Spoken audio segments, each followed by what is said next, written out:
কালকে তোমাদেরকে বলেছিলাম চিকেন কষার রেসিপিটা শেয়ার করব, তাই চলো ঝটপট রেসিপিটা তোমাদের সাথে শেয়ার করে দিই।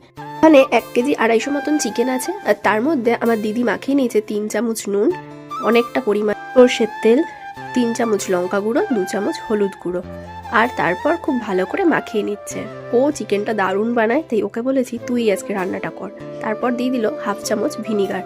তো তোমরা এইভাবে ম্যারিনেশনটা করে রাখতে পারো। আমরা এখানে 1 ঘন্টা মতন ম্যারিনেশনে রেখেছিলাম।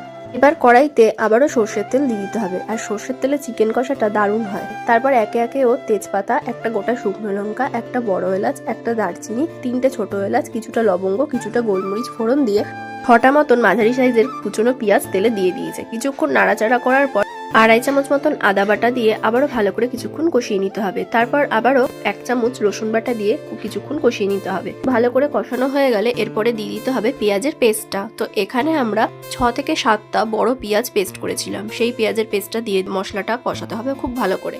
মশলাটা কিছুক্ষণ কষানোর পর এবার নুনটা আন্দাজ মতন 3 চামচ, লঙ্কা গুঁড়ো 2 চামচ, হলুদ গুঁড়ো 2 চামচ দিয়ে দিতে হবে। এরপর আবারও কিছুক্ষণ ভালো করে কষাতে হবে, আর পুরো রান্নাটাই কিন্তু কষানোর উপর নির্ভর করে তোমরা কতক্ষণ কষাচ্ছ। তো এবার দিয়ে দিতে হবে 2 চামচ জিরে গুঁড়ো, 2 চামচ ধনে গুঁড়ো। এই মশলাটা অ্যাড করলে কিন্তু ফ্লেভারটা আরো সুন্দর আসে। তো তারপর একটু রং হওয়ার জন্য দিয়ে দেবো কাশ্মীরি লঙ্কার গুঁড়ো 2 চামচ। তারপর আবারও খুব ভালো করে কষিয়ে নেওয়ার পর দিয়ে দিতে হবে 1.5 খানা টমেটো কুচোনো। মশলাটা প্রায় 20 মিনিট কষানোর পর এবার দিয়ে দেবো ম্যারিনেট করে রাখা চিকেনটা। আমি প্রথমেই বললাম আমরা 1 ঘন্টা মতন ম্যারিনেশনে রেখেছিলাম, তোমরা যতটা পারবে রাখবে, আধা ঘন্টা রাখলেও কোনো অসুবিধা নেই। তো চিকেনটা দিয়ে এবার খুব ভালো করে কষিয়ে নিতে হবে। আর আমার দিদি চিকেন কষাটা খুব ভালো রান্না করে, আমি তোমাদের প্রথমেই বলেছি। চিকেনটা কষাতে কষাতে কিছুক্ষণের জন্য ঢাকা দিয়ে রেখেছিলাম। 10 থেকে 15 মিনিট ঢাকা দেওয়ার পর আবারও কিছুক্ষণ পর ঢাকা খুলে খুব ভালো করে কষিয়ে নিতে হবে। বারবার ধরে তোমরা নাড়াচাড়া দেবে, কারণ নয়তো নিচ থেকে লেগে যেতে পারে। তো কালারটা দেখো আস্তে আস্তে খুব সুন্দর আসছে। যত কষানো হবে তত কিন্তু কালারফুল হবে জিনিসটা, আর যত কালারফুল হবে তত খেতেও কিন্তু মজা লাগে।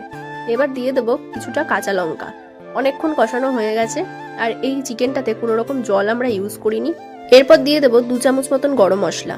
আর পুরো চিকেনটা কিন্তু জল ছাড়া ঢেকে কষানো হয়েছে। জল না দিয়ে তোমরা এভাবে ঢেকে ঢেকে কষিয়ে রান্নাটা করবে, তাহলে খুব টেস্ট হবে। তবে আমাদের চিকেন কিন্তু কথা বলতে বলতে রেডি। তোমরা অবশ্যই কমেন্ট করে জানিও রেসিপিটা কেমন লাগলো। আর এই চিকেন কষাটা খেয়েছিলাম আমরা আলুর পরোটা দিয়ে।